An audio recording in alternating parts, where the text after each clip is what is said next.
오늘 시간에는 은혜의 예수라는 제목으로 말씀을 살펴보려고 합니다. 날씨가 매우 차가워졌습니다.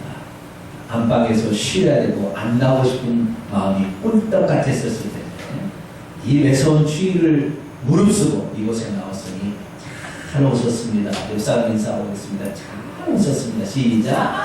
잘 오셨습니다. 하나님께서 여러분에게 시간을 복 주십니다. 은혜 주십니다. 어느 회사에 안부를 물으면 늘 모양 있는 척 하면서 덕분이에요 이렇게 얘기하는 여사원이 있었다고 합니다. 이 여사원이 결혼을 해서 아이를 낳았습니다. 그래서 아이가 자라서 일이 되었습니다. 아이와 더불어서 남편과 공원에 이렇게 놀러를 갔습니다. 한참 산책하고 있는데 옛 회사 남자 직원을 만나게 되었습니다. 여러 가지 안부를 묻다가 남자 직원이 말합니다. 아이고 이 아이가 누구를 닮았는데 이렇게 잘생겼어. 너무 잘생겼어요. 이렇게 얘기했어요. 그랬더니 그 여자가 생글생글 웃는 말하기를 덕분인데요 뭘. 재미하나 없으십니까? 덕분이네요 덕분. 그 남자애 덕분이네요. 덕분이네요. 믿음이란 입에 바른 말을 하는 것이 아니라 진심 어린 말을 하는 것입니다. 우리의 삶은 늘 진심 어린 말로 가득하게 되길 축원합니다. 오늘 말씀은 하나님의 보내심을 받은 가브리엘 천사가 갈릴리 나사렛에 살고 있는 처녀 마리아를 찾아가서 당신이 하나님께 은혜를 입게 되어서 이제 메시아를 임신하게 되었다라는 사실을 전했다는 내용입니다. 약혼한 처녀가 배우자 없이 임신하게 되면은 그게 은혜입니까? 이 사실이 알려지게 되면 파혼은 불보듯 뻔할 것인데 이게 과연 은혜라고 말할 수 있을까요? 아니 율법의 규정에 따라서 처리하고 한다면 이 여인은 죽임당할 수도 있는 상황인데 이것을 은혜라고 표현할 수 있을까요? 결혼 날짜를 받아둔 처녀가 누구의 아이인지 알 수 없는 아이를 임신했다고 치면 이것이 얼마나 부끄럽고 수치스러운 일인데 이것을 성경은 은혜 입은 것이라 이렇게 표현하고 있을까요? 오늘 만약에 우리에게도 이런 일이 일어난다면 우리는 그것을 은혜라고 표현할 수 있을까요? 우리가 하나님의 뜻이 이루어지도록 하기 위해서 오늘 우리가 살아갑니다. 그래서 오늘 우리가 예수 그리스도를 믿고 또 주일날 하나님께 예배 나오고 또 기도하고 살아가는 거예요. 그런데 이렇게 정말로 바쁜 시기에 하나님 뜻대로 살기 위해서 몸부림을 치는데 우리의 삶이 형통해야 맞고 잘 풀려져야 맞고 물질적으로도 풍요로운 삶을 살아야 되는데도 맞는데 오히려 예수 그리스도를 믿고 하나님의 말씀을 순종하려고 보니까 오히려 내게 큰 어려움과 고통이 내게 찾아온다면 이것은 과연 우리를 은혜라고 표현할 수 있을까요?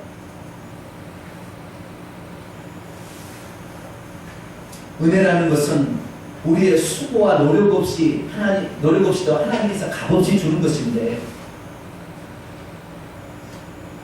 하나님께서 예수 그리스도를 믿는 우리에게 좋은 것을 주셔야 되는데 잘 풀려가야 되는데 오히려 팍팍 막힐 때 이것을 우리가 은혜라고 표현할 수 있겠냐 이 말이죠. 오늘 말씀은 이스라엘이 로마 치하에서 소국으로 살아가고 있던 BC 6년 전 갈릴리 한 무명의 마을 나사렛에서 일어난 사건입니다. 한 여인이 있었습니다. 이 여인은 여인이라고 보는 소녀입니다. 왜냐하면 이스라엘 나라에서 결혼할 수 있는 나이는 여자는 14세 이상만 되면 결혼할 수 있습니다. 그렇기 때문에 이 여자는 지금 이 마리아는 나이가 많은 30대 여자가 20대 여자가 아니라 10대 여자로 추정이 됩니다. 이 여자가 한 남자와 약혼을 하게 되었습니다. 그 나라에서 약혼이라는 것은 결혼과 동일한 법적을 효력을 지녔다는 것을 저와 여러분은 잘 알고 있을 것입니다. 두 사람은 동침만 하지 않았을 뿐 이미 부부 사이가 된 것이나 마찬가지겠죠. 그래서 이 두 사람은 지금 이제 결혼을 준비해서 잘 준비해야 됩니다. 이스라엘 나라는 보통 결혼하기 전에 1년 전에 약혼식을 치릅니다. 그래서 이 약혼을 한 다음에 그리고 1년 뒤에 결혼식을 하게 되는데 신랑이 신부 집에 가서 1년 뒤에 가면 결혼식을 치르고 다시 신부를 데리고 신랑 집에 와서 또한 결혼식을 이렇게 해서 두 번 결혼식을 해서 함께 살게 되는 거예요. 마리아는 비록 가난했지만 몸가짐만큼은 정결하게 그날을 잘 준비하고 있었어요. 그런데 한 천사가 나타나더니 뭐라고 했느냐? 은혜를 입은 자여 기뻐하라. 너가 임신하게 되었다. 이렇게 얘기를 하게 됩니다. 과연 어쩌라고 임신 소식을 지금 전하는 것입니까? 약혼한 처녀가 막 임신해도 괜찮은 것입니까? 사랑하는 남편 될 사람 요셉의 얼굴을 어떻게 보라고? 그리고 만약에 이 사실이 알려지게 된다고 한다면 사람들이 어떻게 자기를 처리하겠어요? 아마 사람들은 그럴 거예요. 결혼 날짜를 잡아놓고 그런 부정한 일을 저지다니 당신은 죽어졌어. 이 부정한 여인아. 그리고 동네 사람들이 동네 한가운데 끌고 나가서요 돌로 쳐서 죽일 수 있어요. 왜냐하면 율법에는 돌로 죽여도 된다 이렇게 돼 있거든요. 성경 말씀 한번 보겠습니다. 신명기 22장 22절로 24절까지 말씀인데요. 신명기 22장 23절 24절까지 말씀을 같이 한번 읽어보시도록 하시죠. 처녀인 여자가 남자와 약혼한 후에 어떤 남자가 그를 성읍에서 만나 동침하면 너희는 그들을 둘 다 성읍 문으로 끌어내고 그들을 돌로 쳐 죽일 것이니 그 처녀는 성 안에 있으면서도 소리 지르지 아니하였으며 그 남자는 그 이웃의 아내를 욕보했습니다.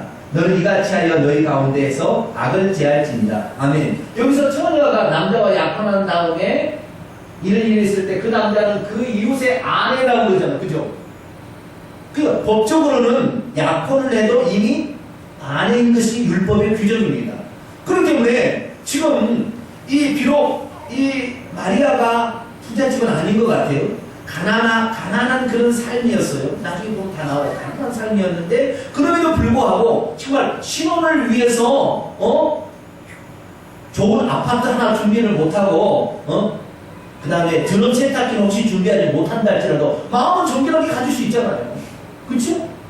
정말 남편에게 가장 정결한 몸으로 그렇게 시험강을 치르는 것이 바로 가장 아름다운 일이 아니겠어요? 그런데 천사가 나타나서 말하기를 은혜를 입은 자여 기뻐하라. 너가 수태하여 아들을 낳게 되느니 메시아를 낳게 되는 임신 소식을 그에게 전했어요. 마리아의 생각은 어떤 생각이 들었겠어요? 마리아는 죽고 싶은 심정이 될 것입니다. 결혼도 못해보고 그녀의 인생이 끝장난 판국이었습니다. 성경에는 정확히 등장하지 않지만 이런 것을 가정해 볼 수 있습니다. 우리가 마리아에 따라 이렇게 했어요. 천사님, 하나님, 저는 지금 결혼을 앞두고 있어요. 약혼을 했어요. 지금의 상태에서 내 목숨과 같은 것은 정조예요. 그런데 그 정조를 잃어버린 것을 드러내다니요.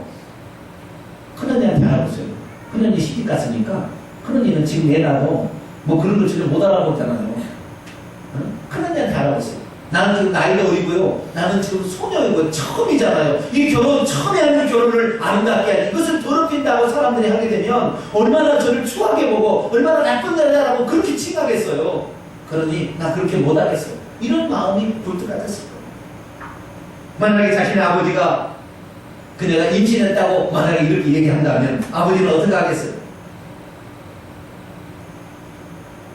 비록 우리 집안이 가난해서 신혼 사님은 많이 장만하지 못한다 한들 너가 종교만큼은 지켜서 모든 사람 앞에 축복된 결혼을 해야 될 텐데 네가 이게 아버지를 속이고 이 못된 짓을 저질렀으니 너는 내 자식이라 할 수가 없다.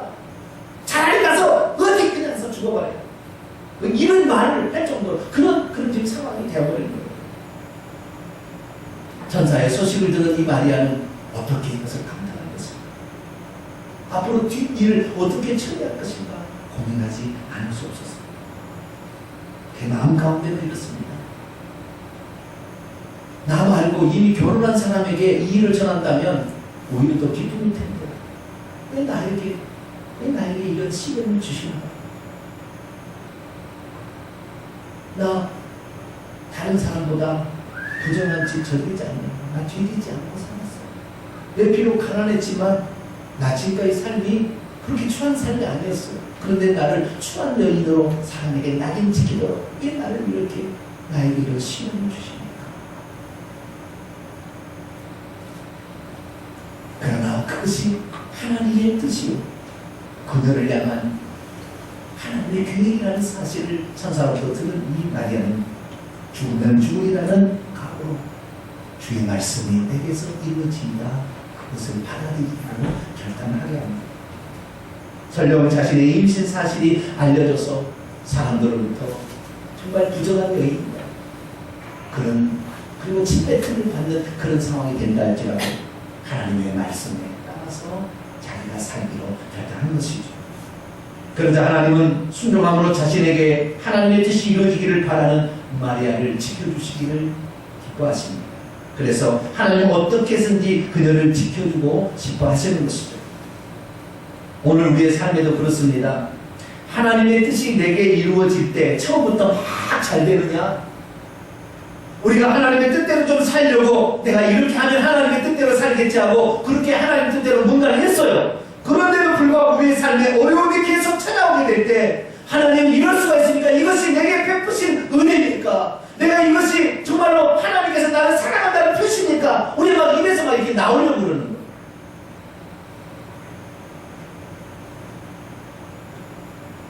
다른 사람은 이렇게 안 살아도 잘만 삽니다. 그런데 나는 주님의 뜻대로 살려고 이렇게 머무름을 치는데도 왜 이런 어려움이 내게 찾아옵니까? 하나님 나에게 이럴 수가 있습니까? 그럴 수 있어요.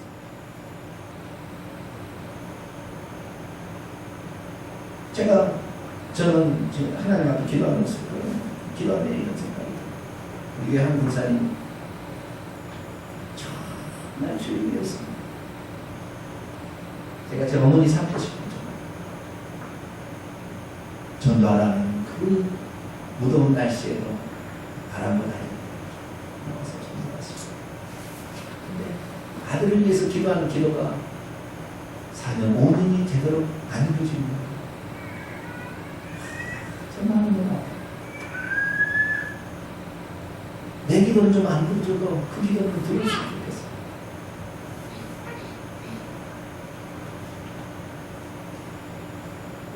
하나님, 저렇게 하나님의 뜻대로 살려고 몸부림을 치는데 저런 어려운 시간을 주시라고 그 마음이 얼마나 들어요. 마리아, 지금까지 그래도 열심히 살아왔어요. 그런데 그에게 지금 어려운 시간이 닥칠 때 하나님은 그걸 뭐라고 표현하느냐? 그것이 은혜다, 이렇게 표현합니다.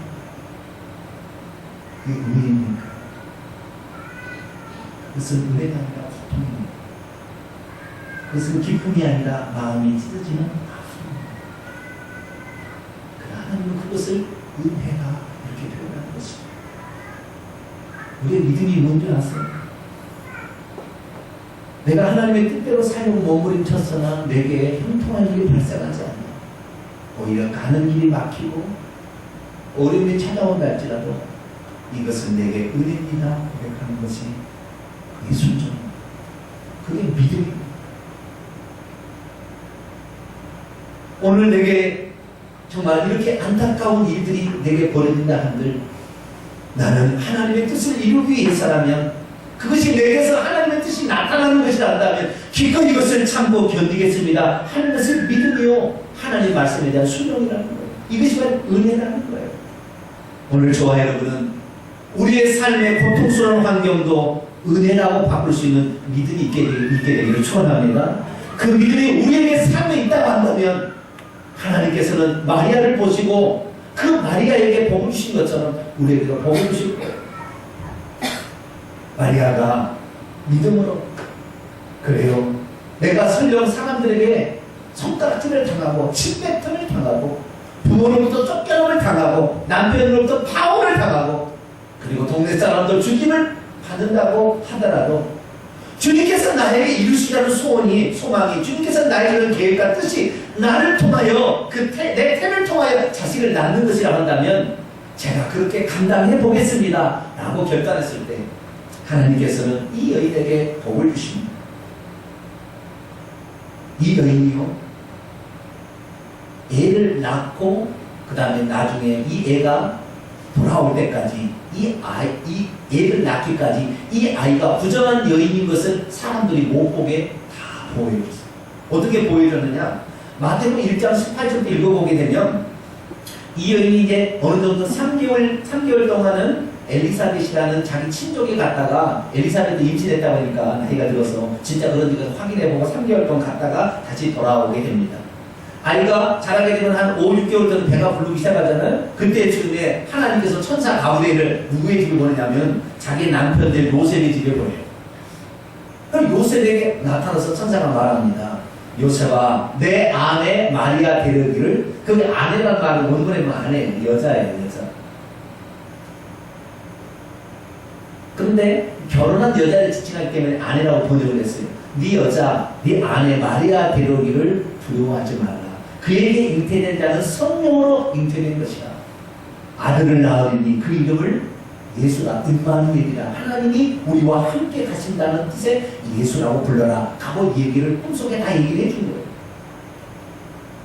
요셉은 자기에게 가장 아름다운 처녀 마리아가 시집 올 것을 기다리고 있었는데 청천벽력 같은 얘기를 들었지만 하나님께서 그 얘기를 들려주므로 아하, 하나님께서 나와 마리아 사이에 하나님의 놀라운 일들을 행하겠구나 라는 생각이 들었기 때문에 그 임신해서 이제 배가 조금 불러오는 그 마리아를 자기 집에 데려오는 거예요. 그래서 자기 집에서 살게 해요. 그래 나중에 배가 불렀다 그러면 누구 때문에 배가 부른 거예요? 요셉 때문에 부른 거니까. 그렇잖아요. 사람들 혹시 알아도 자기 집에 데려왔어요. 그러나 성경에 보니까 그 아내를 데려왔으나 아이를 낳기까지 동침치 아니하더라 이렇게 성경에 기록되어 있어요. 그러니까 요셉이 자기가 모욕을 당한다면 자기가 당했다고 데려온 거예요. 그런데요, 하나님께서는요, 아이를 낳을 무렵에 사람들이 또 모르게 하기 위해서 저 베들레헴으로 보내신 거 있잖아요. 그래서 베들레헴에 또 가가지고 아이를 낳았는데 딱 원정 출산이에요. 저쪽에 가서 멀리 가서 아들을 낳았는데 그 아들을 낳고 난 다음에 바로 나사렛에서 온 것이 아니라 다시 하나님께서 헤롯 대왕이 죽인다 해서 어디로 보내요? 애굽으로 보내요. 그래서 애굽에 가서 몇 년 살다가 한 2년 살다가 나중에 오니까 사람들이 그 아이를 보고 부정한 아이라고 아무도 생각하지 않는 거예요. 할렐루야. 하나님께서는요, 우리가 정말 하나님의 뜻이 내게 이루어지다, 그리고 내가 돌을 맞아 죽는다 할지라도 나는 하나님의 뜻이 이루겠습니다라고 결정했을 때 하나님은 오히려 우리를 보호하기 위해서 안단해놨습니다. 할렐루야. 그래서요, 다 작업을 다 해주시는 거예요. 그런데 우리는 오늘 하나님의 뜻대로 살다가 어려움이 찾아오면 하나님 살아계세요? 하나님 있으세요? 막 우리가 원망하고 막 이러니까 하나님 복을 주려고 하다가 복이 그냥 들어가 버리는 거예요. 여러분, 한번 우리가 하나님을 믿기로 결정했습니다. 어떠한 시련과 역경이 우리에게 찾아온다 할지라도 하나님을 끝까지 믿게 되길 축원합니다. 그런 사람이 기적을 맛보게 되는 거예요. 마리아는 그래서요, 어느 누구도 손가락질하는 여인이 없었다는 거예요. 어느 누구도 공개적으로 그 여인을 더러운 여자라고 이렇게 칭한 사람이 아무도 없이 그 아이를 낳을 수가 있게 된 거예요. 그래서 아이를 낳았는데 그 아이가 하나님의 아들 메시아였으니 모든 사람들이 그 여인을 복이 있다 일컬고 있다. 그 여인과 같은 경험을 해본 사람이 어디 있겠어요? 이 세상에 사는 사람 중에 DNA 유전자가 절반밖에 없는 아이를 낳은 사람이 어디 있겠냐고요. 하나님의 성령이 그 위에 내려오시고 덮으셔서 하나님께서 창조의 기준을 일으키심으로 말미암아 태초에 아담과 하와가 경험했을 것 같은 그런 창조의 역사를 자신의 태중에서 이루게 되었으니 아이가 배를 찰 때마다 하나님의 놀라운 역사, 내가 죽으면 죽으리라고 주의 말씀을 순종했더니 하나님께서 내게 은혜를 베푸셨구나, 그렇게 생각하며 살게 되었다는 말입니다. 오늘 저와 여러분의 삶에는 나이와 같은 일은 없습니까? 신약성경에 보면 사도 바울이라는 사람이 있어요. 근데 그에게 말보다 고민이 있었어요. 그는 신약성경을 13권을 썼습니다. 그리고 종말에 관한 계시들은 베드로가 말하기를 그에게 물어봐라. 예수님의 직접 사도했던 베드로도 종말에 관한 이야기는 사도 바울에게 물어봐라. 그렇게 책을 썼어요. 그 정도로 하나님의 계시를, 위대한 놀라운 계시를 엄청나게 많이 받은 사람이 사도 바울입니다. 그는 무려 천국까지도 직접 갔다 온, 육체가 빠져나와서 영이 가서 천국까지 갔다 온 그런 사람입니다.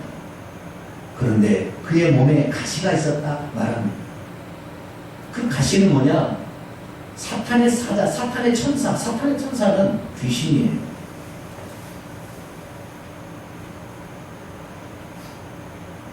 모든 사람들 앞에 사도로 칭함을 받고 유럽의 모든 교회를 다 일으켜 세우고 신약성경을 13번이나 기록한 그가 귀신이 들려서 그 속에 있다고 생각을 해보세요.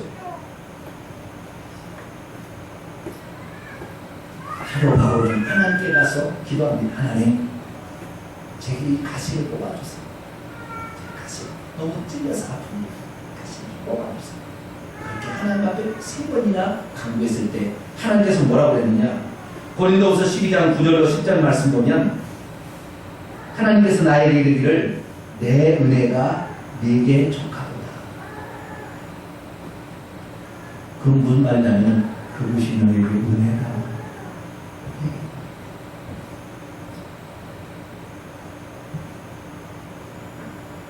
너에게 그 가시가 없었으면 너는 진즉 너에게 그 가시가 없었으면 너는 진즉 잘못했어. 주님 버렸어. 오늘 우리의 삶에 고통이 찾아온다 해서 그 고통이 무조건 나쁜 것이야. 그 고통으로 말미암아 내게 연약함을 발견할 수 있는 거야. 아, 내가 이렇게 연약한 사람. 우리가 연약할수록 하나님의 은혜는요 더 공급되는 거예요. 할렐루야. 왜? 우리가 연약한데 하나님의 믿은 대로 살려고 하니까, 우리는 연약한데 그가 꺼질 것 같으니까 하나님의 마음은 좁아진다는 거예요. 아, 내가 이를 도와줘야지. 하나님의 능력을 더 보여주는 거예요. 우리가 너무 교만하고 너무 잘났으니까 하나님 도와줄 것이 없는 거예요.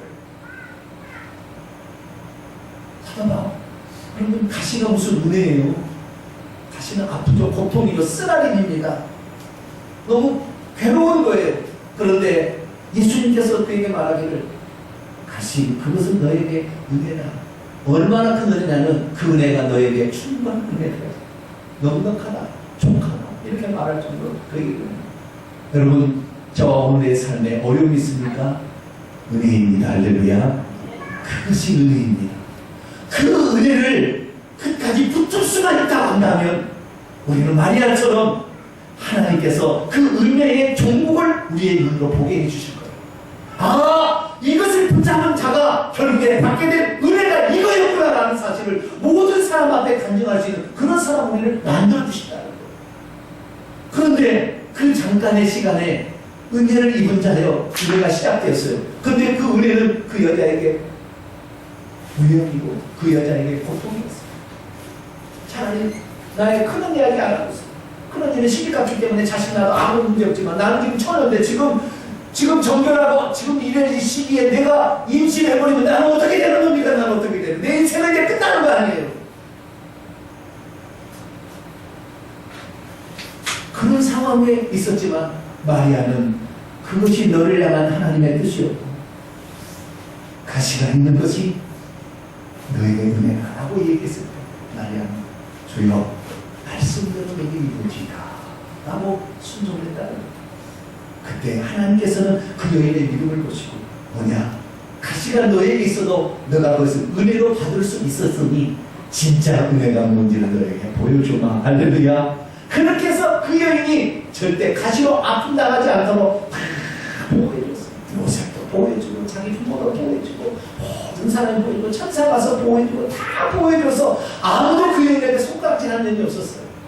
사도 바울도 이 얘기를 듣는 다음부터 아, 이것이 내게 은혜였구나. 내가 교만하지 않도록 하나님이 내게 주신 은혜구나 이렇게 생각했을 때 그 뒤로 겸손히 행함으로 말미암아 죽을 때까지 그 가시가 있어도 아무 있는 것이 있는지 없는지 모를 정도로 그런 삶을 살게 되었다는 거예요. 저도 이 말에게 주신 은혜라는 말씀을 많이 생각했어요. 나에게는 예를 들어서 교회 분이 되는 것입니다. 그렇다고 제가요, 여러분 제가 뭐 죄 짓고 살까요? 제가 열심히 안 살던가요? 제가 내 취미생활 하기 위해서 막 돌아다니던가요? 개척에서 이제 6년을 지나가고 있습니다. 한시 내가 하나님 앞에 어떻게 내가 사는 것이 아버지의 뜻입니까? 지금도 물고 기도하고 있습니다. 그런데도 남들 눈에 보기에는 제가 생각할 때는 원망할 수도 있었습니다. 주님께서 말씀하시기를 그것이 너에게 은혜다. 오늘 이 은혜를 다시 한번 여러분 가슴 속에 새길 수 있게 되기를 축원합니다. 그 은혜의 출발은 고통에서 시작되는 것이지 아무런 것이 없이 그냥 값없이 그냥 막 부어주는 게 아니더라고요. 그 은혜의 시작이 고통에서 시작이 되지만 그 은혜의 끝은 참으로 은혜로 끝나는 것이 되는 거니까 고통 중에도 그것이 은혜라고 받을 수 있는 믿음이 그리고 그 하나님의 말씀에 따라서 순종하겠다는 그런 감과 은혜가 있다고 한다면 이미 우리는 받지 않았어도 받은 거나 마찬가지요. 이것은 반드시 우리의 가문과 우리의 뒤에 후임들을 통해 우리에게 반드시 드러날 것입니다. 그렇기 때문에 오늘 우리는 은혜 받은 자입니다. 오늘 우리가 어려움이 있으면 그것이 바로 은혜인 것입니다. 할렐루야. 고통이 있어도 그 은혜인 것이고 오늘 내가 왜 이렇게 어려울게 삽니까? 왜 내 생활은 풀리지 않습니까? 다른 사람은 잘 풀리는데 그것이 은혜인 것입니다. 그게 없었다라 한다면 진짜 우리는 망했을지도 몰라요.